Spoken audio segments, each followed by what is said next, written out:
আজকের খেলা কেমন হলো আরসিবি? খেলা খুব ইজি ছিল, মাত্র 155 রান। মানে আপনাকে কি বলে বোঝা, আমার নিজের বিরক্ত। গুজরাট এরকম ব্যাটিং লাইন করবে ফাইনালে এসে, সবাই সত্য অসত্য।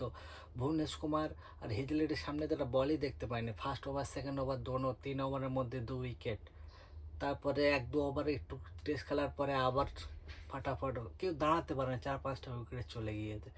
পরপর পরপর 4-5টা উইকেট চলে গেল, খেলা শেষ।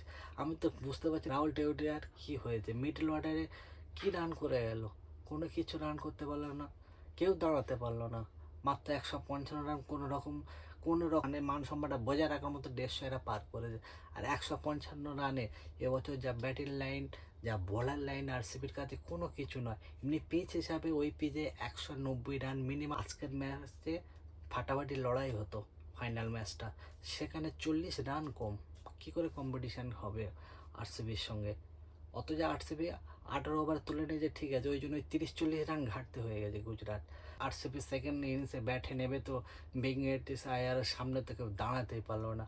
রাবাদাম ফার্স্ট ওভারে 17, সেকেন্ড ওভারে মামা সেকেন্ড ওভারে 11, এগুলো নর্মাল, 10-11 তো নর্মাল। মোহাম্মদ সিরাজ তারপর আবার রাবাদা এসে 19 দিয়ে দিয়েছে। 3 ওভারে এদের রান হয়ে গেছে 50 রান। টোটাল 6 ওভারে 70 রান।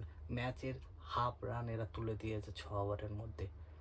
আর এবং বেঙ্কটেশ আয়ার চোটের কারণে বা কিছু মাত্র ম্যাচ খেলেছে, কিন্তু যে কারণে এরা নিয়েছে তার ফল আজকের পাইয়ে দিয়েছে ফাইনাল ম্যাচে।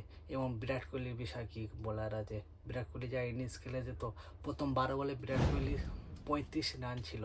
তারপরে আবার 13 বলে 15 রান করে হাফ সেঞ্চুরি করেছে, 25 বলে 200 স্ট্রাইক রেটে।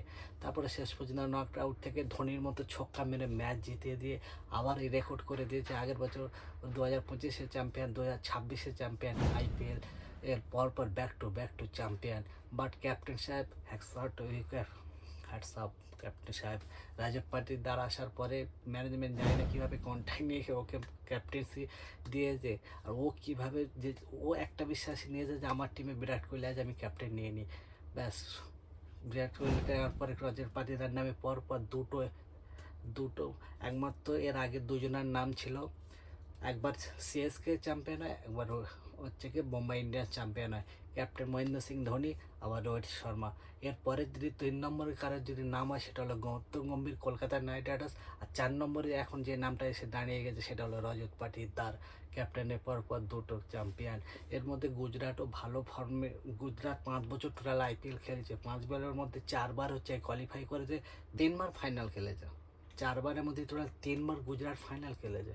একবার কাপ পেয়েছে, একবার চেন্নাইয়ের কাছে সিএসকে কাছে হেরে গেছে ফাইনালে, আবার এবছরও ব্যাঙ্গালোর কাছে ফাইনালে হেরে গেল।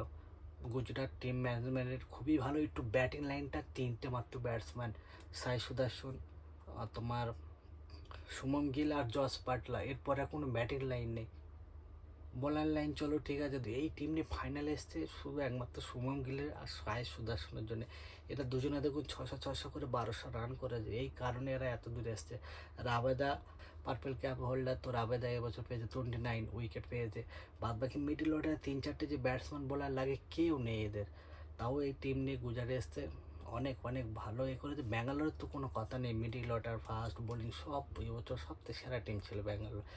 যেমন সিএসকে বোলার নেই, ব্যাটিংও নেই, এটা কী করে এখানে আসবে? আমি সিএসকের ফ্যান বলে এই কথা উল্লেখ করছি, ওই জন্যে। WhatsApp is second back to back Virat Kohli এর সঙ্গে Rajat Patidar, back to back RC champion.